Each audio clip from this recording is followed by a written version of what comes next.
Oh, Dean Burton, you are on mute.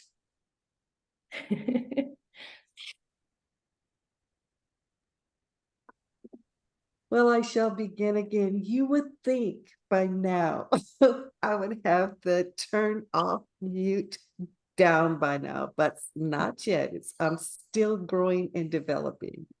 Let me just say hello, hello, hello to you all. It is just so good to see you. I always love this time of the year when I get a chance to at least interact with you a little bit. I wish it was more. And, I'm hoping too that after our discussion today, as we move through this year, that if you have spare minutes at any time, you could stop by my office and we can chat a little bit more. You can invite me to where you are at, and I'd love to come and visit and talk with you more about anything at all that you're interested in. I cannot tell you how much we appreciate you here at the School of Social Welfare here at Berkeley. You do an incredible, incredible service in terms of training our students and getting them ready to engage in some very, very important public service. So we are so incredibly grateful to you for all that you give, and that we hope from time to time we're able to give back to you as well. What I'm going to do just really briefly this afternoon is give you some updates about what's going on at UC Berkeley. And perhaps we can also chat a little bit at the end about what's going on in the world, specifically the United States, and what that means for social work education, and how we get folks ready to deal with the issues that continue to emerge as we experience massive social change on so many different fronts. So I guess to start out, I'm always tempted not to say post-COVID, because I don't know that we're totally post-COVID just yet. But we're in a very, very different place than we were several years ago. I'm sure you all share this sentiment as well. That was tough. It was really, really tough. Those years were very, very tough. And especially what they meant for what we were able to do for many of our families in need, but also what it meant for the organizations that we find ourselves in, and what it means in terms of everything that we have been through. What does it make us think about in terms of the changes that we need to make, or the things that we need to consider in moving forward? Oftentimes I see when I talk to my other colleagues who are deans of the schools of social welfare throughout the country, many of them are still experiencing COVID fatigue because so much had to be done so very, very quickly. It really, really has been an experience, and it's made us think about so many things, not only in terms of the changes that we should make, but also what other things might we anticipate could happen as a function of what these experiences are that we have had recently. One of the places that we see just enormously more attention being paid to is reflected in disability-related accommodations. Specifically, I think from our perspective, for students with COVID, it seems like the reports of disabilities just ramped up notably. And even within UC Berkeley, they were not as prepared as they might have been for that ramp up and what it meant in terms of accommodations. for folks experiencing those disabilities. So Berkeley in and of itself had to really pivot and pay so much more attention to these particular issues. And we in the School of Social Welfare, we've always paid attention to those issues. But as we pointed out, the numbers just grew, at a more rapid pace than we anticipated. So, there's a lot of homework that we had to do within that realm.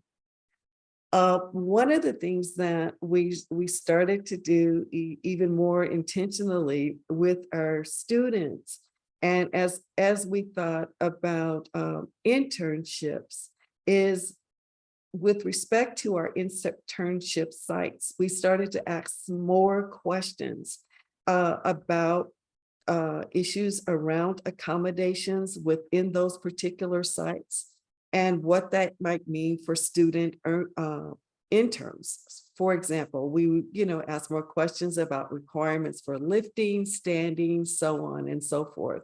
So that we were very thoughtful and intentional as well in assigning students.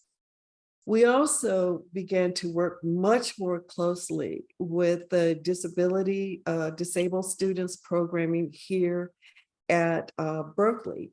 And I have to say again, that those programs had to ramp up very, very quickly as the number of students with those particular disabilities increased.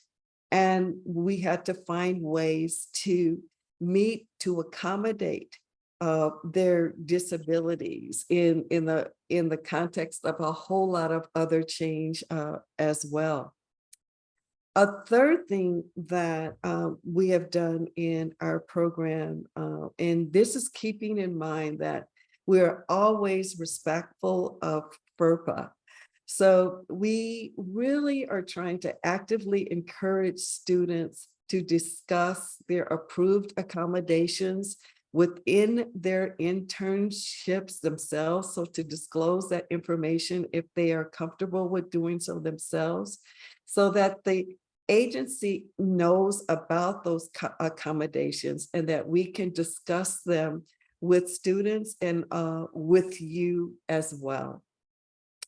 And as we said, we really move in the direction of wanting to have these joint meetings with field instructors, students, and also with individuals involved in disability accommodations here at Berkeley, to make sure that the students are getting the optimal learning experience, but also we are respecting your ability to put those accommodations in place as well. So that is one of the large areas that is a true outcome of COVID, just in terms of ramping up very, very quickly to address these immediate needs.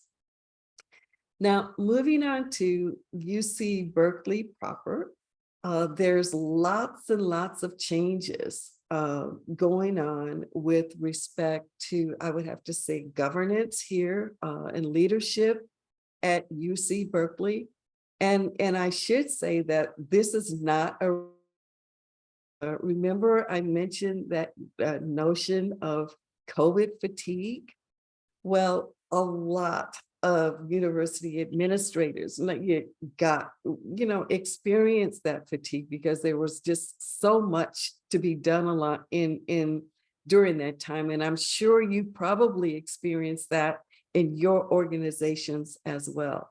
No, I'm not saying that Chancellor Chris, she is phenomenal, the Chancellor of UC Berkeley. She's just one of the most phenomenal human beings I have ever met.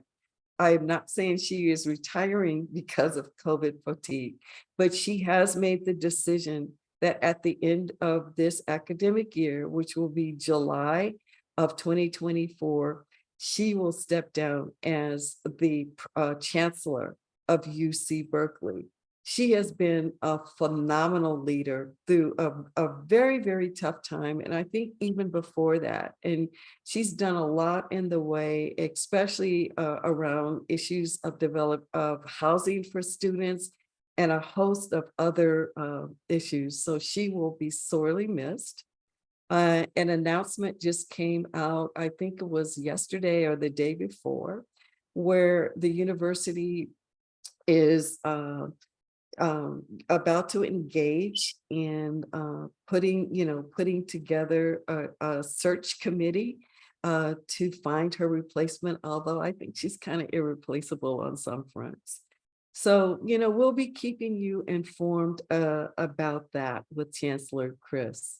UC Berkeley overall still remains stable. There's still, a strong leadership bench here, but it's, as she said, she's been here for a while, and I think she was before she became chancellor, because I think she was at Smith University and College in Massachusetts. Before that, she had also spent time here at Berkeley as well. So she's given a lot of years to Berkeley, and we celebrate her in doing that. With respect to the School of Social Welfare in particular, we have lots of changes that are going on within the school.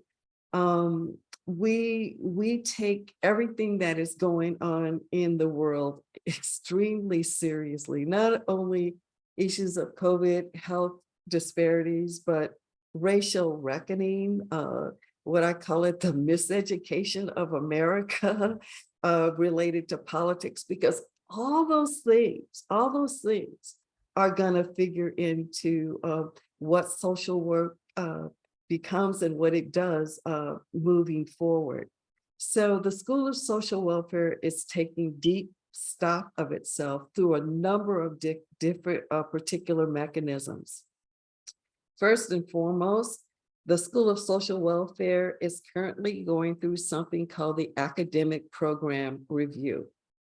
And what the Academic Program Review is it's a process that every university in the United States requires of all its departments, its schools, and its colleges, that every 5 to 7 years, though the college or the school or the department has to take an in-depth look at itself and be reviewed by external reviewers. So we will be we have, I think, 4 external reviewers that are coming to take a look at our school. The reviewers will include a former dean from UT Austin, the dean of the School of Social Welfare from UT Austin, the dean of the School of Social Work from the University of Chicago, and the dean of the School of Social Work at University of North Carolina, Chapel Hill. Also, this is the first APR where we will also be inviting one of the field directors from a sister school. For us, the sister school would be UCLA, where we're inviting them to also have input on our school and what they see and what they think, and provide us with advice on how we might move forward. The School of Social Welfare is intent upon continuing to be relevant. So in terms of what we focus our attention on. So this review is very, very important to us in terms of what it means, not only for the research that we do, but also for what it means for how we train our students moving forward, and what the field experiences will look like as well. Moving on to the MSW program, I have to share with you, I don't know if it was the luck of the draw or not, but as you all know, I started as dean in September in 2019. And just a lot of stuff happened in 2019 and also in 2020. But one of the things that I inherited is in becoming the dean is that all of the outside reviews and evaluations came due. Gosh, I thought, oh my goodness. And those are very, very labor intensive reviews. You know, I just spoke about the fact that we're going through the academic program review, but just this last year in 2022, we also had to go through reaccreditation by the Council on Social Work Education, CSWE, that really delineates the criteria that that needs to be used to make sure that our students are trained well as social workers. So wouldn't you know, that came due as well. The CSWE review occurs every 5 to 7 years. And all I can say is, whew, that was something to go through at that time. You know, again, it's very intense, a very, very intense focus on really looking specifically at the MSW program within our school. What are we doing? What are we teaching? Are our students following the guidelines and getting the training and achieving and meeting the milestones that they need to in order to be incredible social workers? I am really glad to say that our school passed this evaluation with flying colors. It's an evaluation that really occurs over 1.5 to 2 years. So we're breathing a sigh of relief on that as well. But I think also more importantly, in going through that process, we also learned in asking the questions of ourselves about areas that we needed to grow in. So what you will see moving forward as a function of that that evaluation is that the School of Social Welfare is even exerting greater emphasis than it even has in the past. So even much more so on anti-racist and anti-oppressive practice. And you're going to see that in probably some of the things that students will be talking with you about how these kinds of this particular emphasis will be represented in our learning goals, our coursework, and in our practicum. We also are doing some curricular changes. Hold on. Because this may be a surprise to some of you, especially those of you who got your degrees here at UC Berkeley. We are going to be moving from specialization starting in the academic year 2024 to a multi-level practice model or generalist model in training our students. One of the reasons that we thought this was so incredibly important is because in the model that we had before, especially there's a group of our students that were called SOC students. They focused much more so on the macro perspective in social work. They were getting a lot of experience in that particular area, but our students that had other specializations were not getting as much in that area. And we see that moving forward, all of our students need to have that.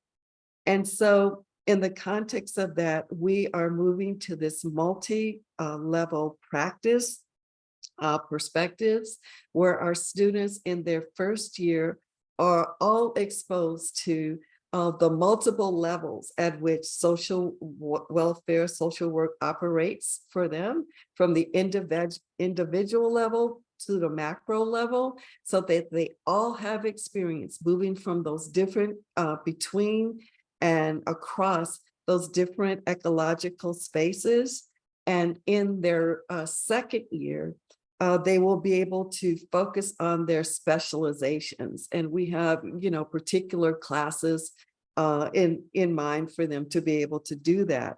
The students will also still be able to pursue their programs like the social work, the school social work credential, and also child welfare scholars as an example. So all of those things will continue to exist. We're just moving away from the specializations so that we kind of just level the playing field in terms of the knowledge base that our students finished with. We're also looking toward moving more toward incorporating more simulation activities in our program.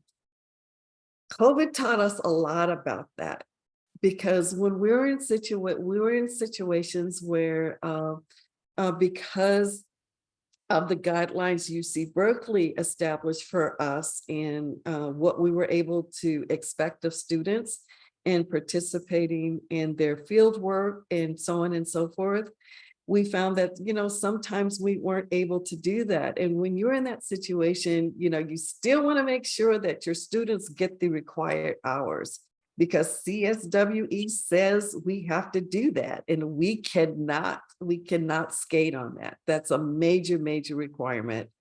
But we need to be able to figure out additional ways in which students can get practice. So we're looking more to build also in the area of simulation, not only to give our students those kinds of experiences, but also to eventually open those opportunities up to our communities, and working with existing social workers in practice who may want to come back for refreshers here or there, and to be able to develop some programs around that as well. So I see in the chat there's we're getting some positive energy around simulation. So I'm really looking forward to us moving forward in that direction. We also are going to continue to build ways to bridge alumni relationships with our current students. One of the joys of being in this role as a dean is when I really get the chance to watch our students that are currently in the MSW program connect with our alumni. It's really magical. One of the things that we've done in previous years is we've had something called Walk with the Deans, walks or hikes with the deans. And on those hikes, students would join us with alumni. And it was just incredible to watch them connect with each other and to build social capital with each other. And, we want to continue to build in that particular area as well. Now, the other thing that you should know about the School of Social Welfare is there have been a lot of changes with respect to faculty. I think our school has, it's just grown demonstratively in terms of the number of faculty and the expertise that we've been able to add to our school. So I'll just tell you about some of the new hires we have on the Senate faculty side.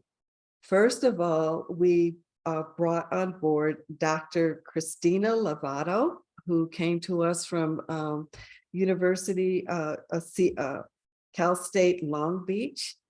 Her research focuses on Latinx families, especially immigrant families who are at risk related to immigration policies and also family care policies. Her work really specializes in working with families that are in situations around detention and deportation. She also has a considerable amount of experience in working with the Title IV programs. She is one of two Latino scholars that we have added to our faculty, Dr. Christina Lovato. The second one is Dr. Laurent Reyes. This is the in terms of the Senate faculty, they're the first two Latinx Senate faculty that we've had in the School of Social Welfare. We have always had Latino faculty that worked in our practicum part or our field part, but it's really great to have this represented on the Senate faculty as well. Dr. Laurent Reyes really specializes in looking at civic participation and activism among the elderly, particularly African-American and Latinx populations. And also in her work, she implements storytelling in terms of, you know, helping individuals be effective in their elderly individuals be effective in their activist activities. So she's really incredible as well. I want to move also next to Dr. Angie Perron. She also, as I pointed out, is a new addition to our faculty. Angie, like Dr. Lovato and Dr. Reyes, also has her PhD in social work. So we've hired, our recent hires have both their MSW and their PhDs in social work. Angie is also an attorney, a licensed attorney, and she works in the area of long-term care and LGBTQ populations and policies related to equity in those particular systems. So she's doing some really pretty incredible work there. She's very strong on the policy side of things and has spent considerable time as a Robert Wood Johnson Fellow and Washington, D.C., working on these kinds of policies as well. The fourth person I wanted to mention is Dr. Jamie Chang. We've had some, again, some amazing hires here. And with Dr. Jamie Chang joining us, we now have that specialization in health and homelessness, which we've needed for quite some time. Jamie is very, very much community oriented in her work. She specializes in work on the unhoused. And she has developed for Santa Clara County a way to document the number of deaths that are occurring in the county for individuals that are unhoused. So she does a considerable amount of work in this area, very community oriented, and we are really glad to have her. Last but not least, we also have Dr. Joyce Dorado. She is joining us as the Associate Dean for Research Practice Partnerships. So what I'm hoping that this suggests to you is that our school is moving much more so in the direction of being engaged in and sustaining relationships around research practice partnerships. We're really, really invested in that. And Joyce will be leading that particular domain as well. It's also important to know that Joyce's work specializes in trauma. She's actually been described as a master trainer in the area of trauma. She's developed one of her programs called HEARTS. It's Healthy Environment and Response to Trauma within schools. And so she specializes specifically in that particular area, both on the research and the practice side. So we're really, really delighted to have her as well. We also have a current faculty search. As you can see, our school is just growing. This in the next 2 months, we will be bringing in 2 candidates, and this will be a senior faculty hire at the full professor level. And the candidates that we are bringing in, their work focuses specifically on anti-racist and social inclusion scholarships. Both of the candidates that we are bringing in have their PhDs in social welfare and social work, as well as MSWs. So we're very, very excited that we're able to move in this particular area. Now, having said that, with these particular, the new faculty expertise coming in, we should, also want to make sure that where we're having turnover as well. Luna Calderon, who many of you know, has retired this year. We were really sorry to see, selfishly sorry to see her go, but super happy for her. Luna is amazing, just absolutely amazing. A phenomenal field consultant and training students, phenomenal teacher. She will be greatly missed. But I'm sure she also will be enjoying retirement and some opportunities to do some of the other things that she'd like to do. With some changes that we're also making within the school. Some of you may know that Christina Feliciana will no longer be have the Title IV project coordinator role. However, she still is Practicum family. Our wonderful, amazing Christine Scudder gets to inherit that role that Christina was occupying before, as we continue to really round out things in our field program moving forward. So yeah, Christina is phenomenal in terms of what she has done as well, and we celebrate her as we also do with Luna with respect to these particular changes. Just a few other things with respect to transitions.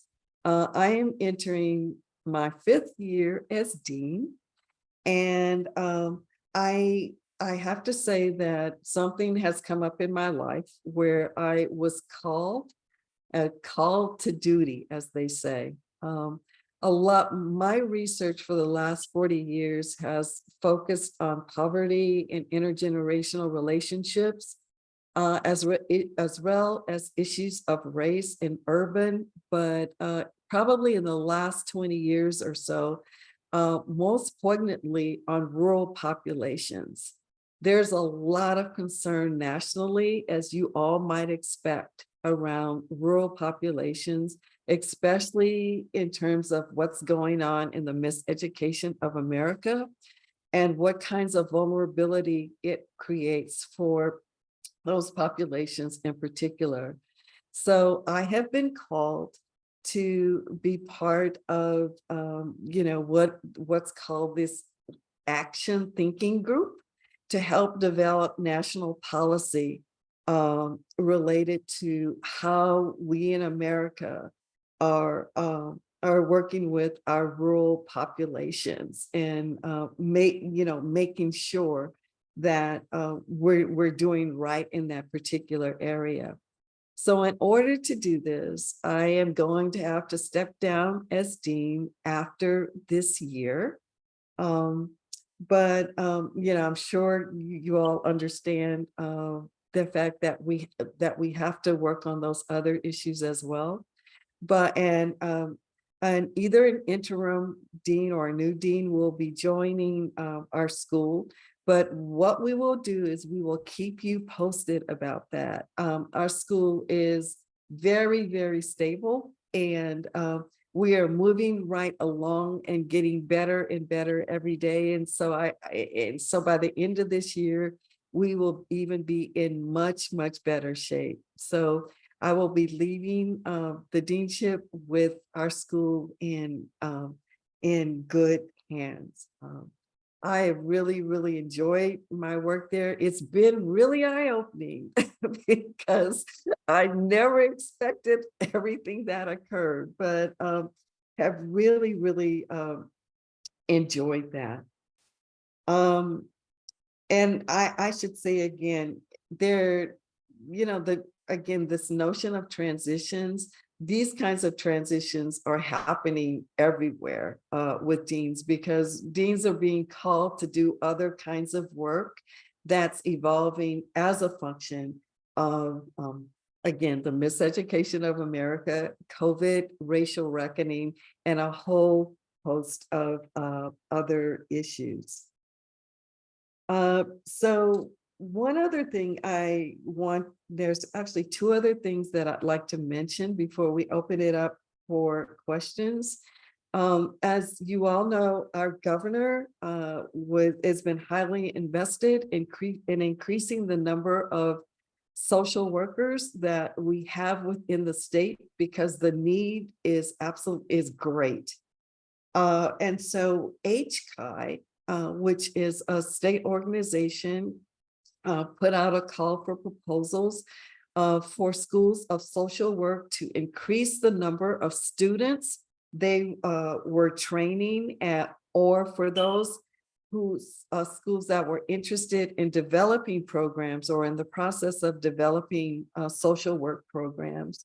They were also able to write grant proposals to ask for funding to support more students. So most of the schools received money from the state in the realm of supporting two aspects of what we do, of helping a bit more with infrastructure and being able to train the students, but also in terms of offering stipends to students to be able to recruit more students into social welfare. So we don't know how long that funding is going to last. I'm thinking maybe 2 years, 3 years, unless the way things are going with policy and affirmative action or other kinds of things, those kinds of things get tested or become problematic. But our goal is to keep pushing for that, and to keep pushing for increased funding to train more and more students. So we at UC Berkeley are really happy and excited to say that we received some of those funds to be able to do that, to train additional students, and are looking forward to doing so.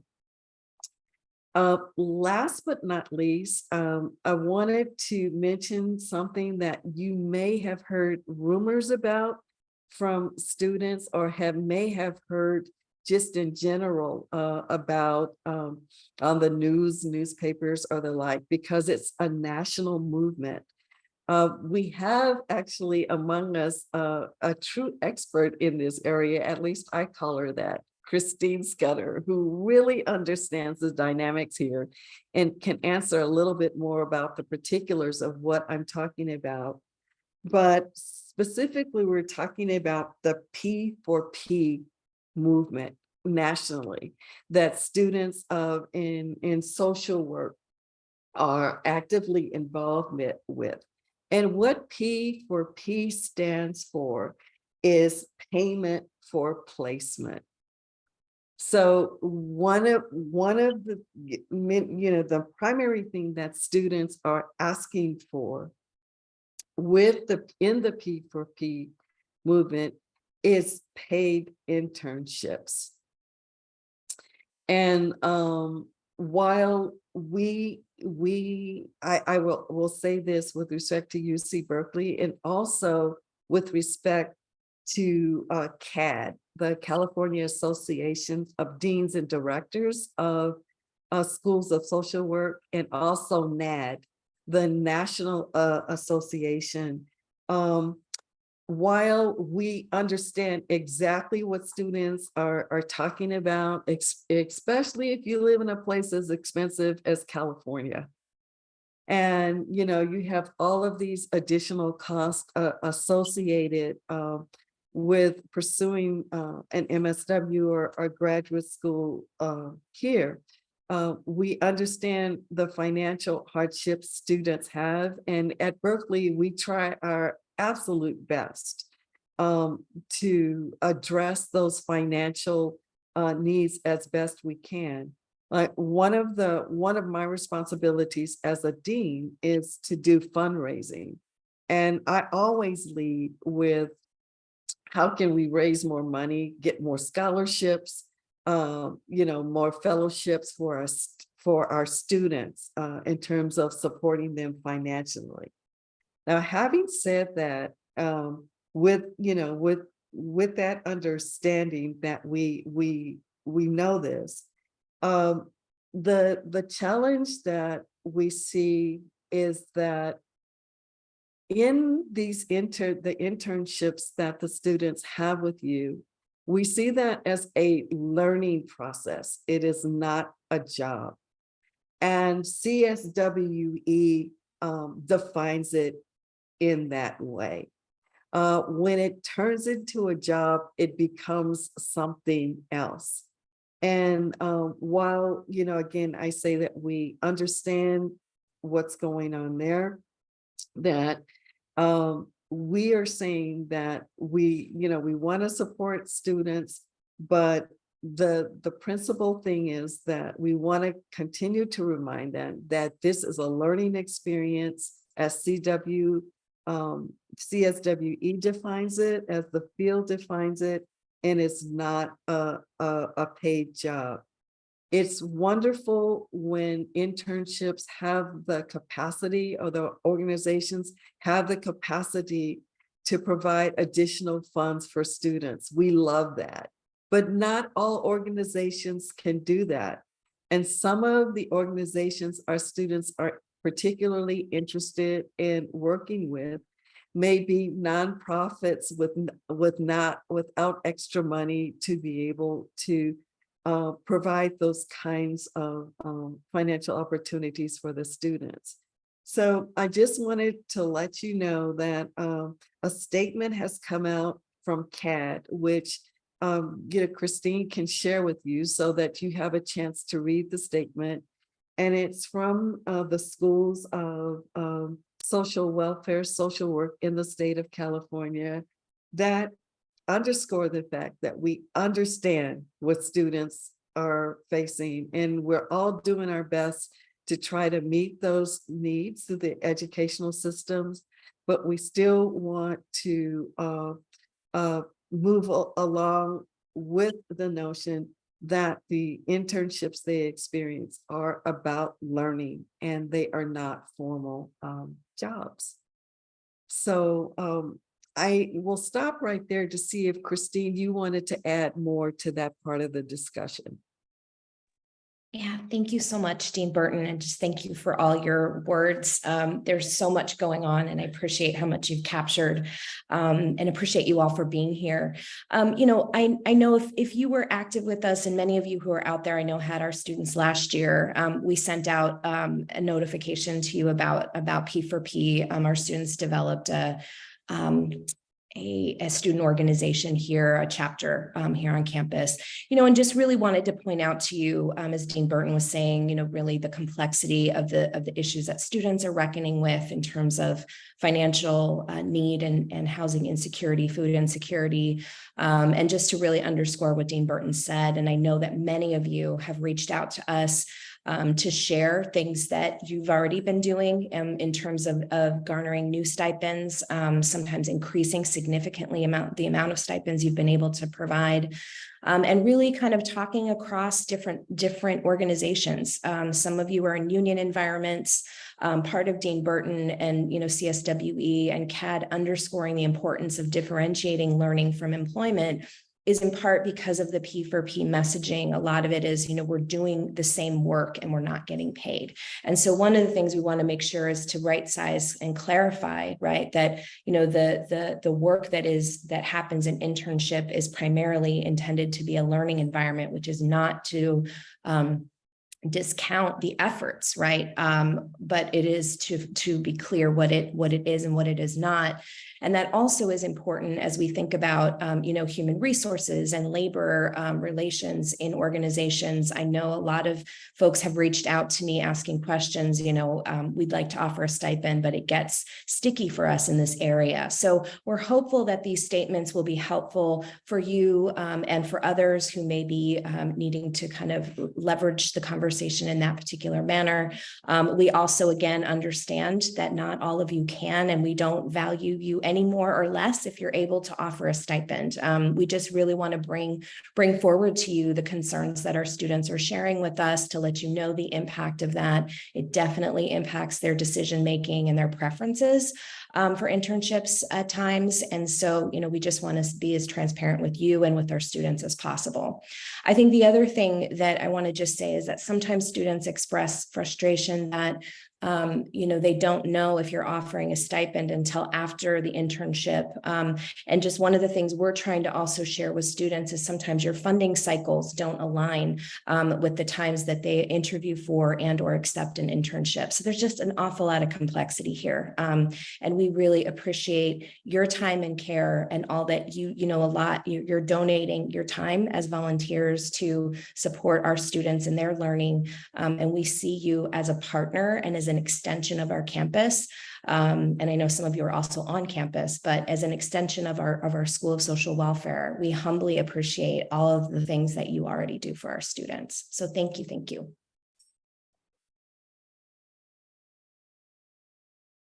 So do folks have questions, things you want to bring up, comments?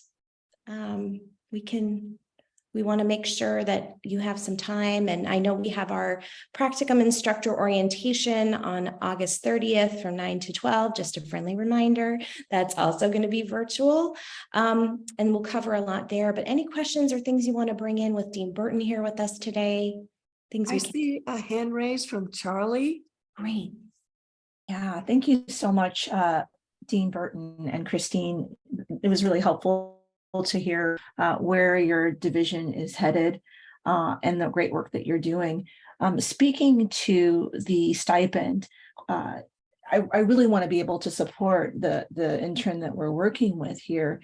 And I also am aware that there are some policies, and I just want to clarify here at Berkeley, when someone is receiving units and is being given a stipend, there could be a conflict there. And I'm just wondering if that's something that's come up for you before and how you frame being able to provide the stipend if they're receiving units for the field placement course. And maybe I'm incorrect in understanding the way that course works. So if you could clarify that for me, that would be helpful. Yeah, thanks, Charlie, for the question. So Practicum education or internship is a credit-bearing course. And so I do think I can't speak to particular policies within Berkeley on this matter. What I could say, and not because I'm trying to skirt it, I just don't know. But what I want to say about that is, I know that talking with a lot of different systems, what we have understood is that, some places are able to differentiate between a stipend or versus hourly wage. And I know one other way that folks have been able to consider leveraging is through work study. If students, have that option, and if your program is approved through our work study program. I'm not sure if that addresses any of what you're asking though, Charlie. It does help. So thank you so much, Christine. Sure. Okay, I saw a question in the chat about attendance on the 30th for the training. Yeah, thanks for that, Alex, and appreciate you coming back. We are, definitely, as Dean Burton said, we've got a lot of changes going. So there will be some things that are similar, and there will also be, we're going to be talking about some of our new EPOS standards that are changing some of the ways that we evaluate student performance. And we are going to have some more specified breakouts. We got feedback from you all last year, really wanting some more time to go into more detail in a couple of different areas. So, I think it's up to you. If you've come before, you do not have to come again. You are all very welcome. And we do try to continue to update content, and it will be recorded. And I see the question from you, Kent, about guidance around stipends. There's not a should here. I will just tell you, we see the gamut from some internships offer something like $300 per semester to some that have been able to offer $10,000 or more. It's a really wide range. And I think that it may depend on your service sector about how that, how that's defined, and, talking with your organization. I'm happy to talk with you a bit more individually if you'd like. And AmeriCorps, I know some of our internships have collaborations with AmeriCorps. We have not had that with our practicum program since I have been here, but I will follow up on that. And I appreciate you bringing it in, Michael.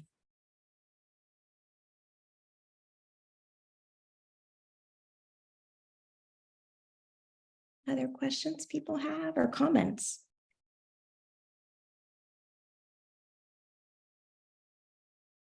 Thanks, Mike. Okay. I just had one quick one. This is Roxanne Carrillo Garza with Healthy Contra Costa. Hi. And hi, in the past when Andrea Dubrau, I know she is in a different role too now. Right. But she held a session in our region, I guess. So Richmond, San Pablo area, to really bring together all of the students doing macro practice. And I really found that to be, a rich environment, right? Both for the students to see that macro practitioners are indeed, in various organizations in our area. Yeah. And so anyway, and actually, I don't think it was just macro. I think it was clinical too. So we were able to sit around a table and really talk about our work in various organizations. Anyway, I just hope maybe we can think about doing something like that this year or next, because I don't think sometimes students don't get the opportunity to see, executive directors or managers or others who are moving social welfare in different ways. That's beautiful. Thank you, Roxanne. And I think that's a wonderful, that's a wonderful area. I think our field seminars are becoming more integrated. And what I hear you talking about too is coming together cross-regionally, but also again, for students to see good models. I know the NASW just did a whole piece on macro practice around the state, and a lot of students got involved and attended that. And there's a lot of fire up and interest. So definitely, I appreciate that. And if it's okay, I can reach out to you too, just to ask a little bit more about that, and I can connect with Andrea as well. Great idea. Thank you. Thanks.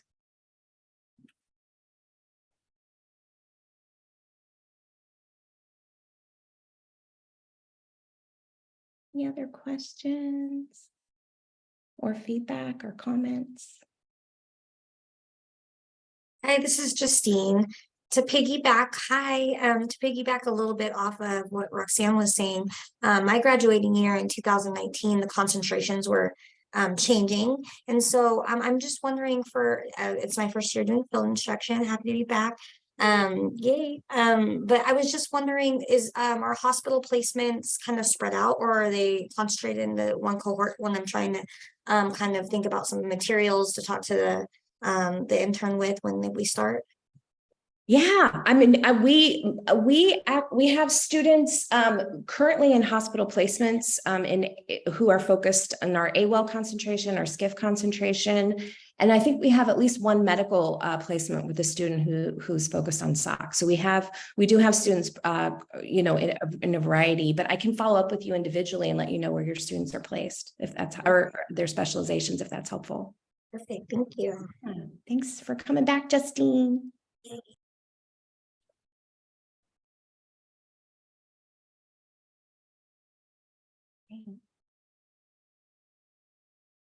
Any other thoughts or plugs for the orientation? Like please don't, or please do, or anything else? Anything else we want to bring in? It would be good to. Yes, Roxanne, thank you. We did have a couple town halls about that and conversations internally. I totally agree with you, talking about racial reckoning in practice and policy. Absolutely. But I think in practice, I mean, Yep. what we're seeing in the field is that systems are now hesitant and pulling back. And Retracting. so, Mhm. they may have said, oh, racism is a public health issue, and then, now they're not actually doing that work in the system, and kind of Yep. irritated by our advocacy work. So I do think, and that impacts, hospital social workers, as well as, Mhm. folks trying to move policy in different ways. So, Absolutely. but I think it would be good, to have sort of an interactive conversation with practitioners who are, on the front line, sort of to work with that, work on those issues. Thank you. Absolutely.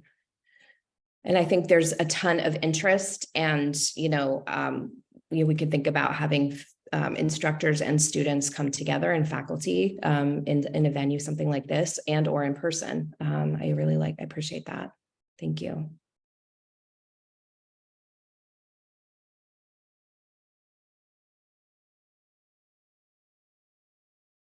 All right. We're in that minute where it feels like class, where it's like, don't ask a question. Oh, wait, I see you, David. Okay. Understand the code environment constraints.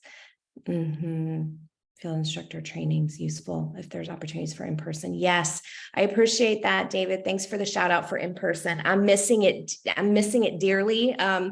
We are going to do it virtual one more time this year, but I think that there's other opportunities for us to come together in person and hear you for the next one. So definitely appreciate that. And we like feeding you too. I know that's not what you said, but I said it. So.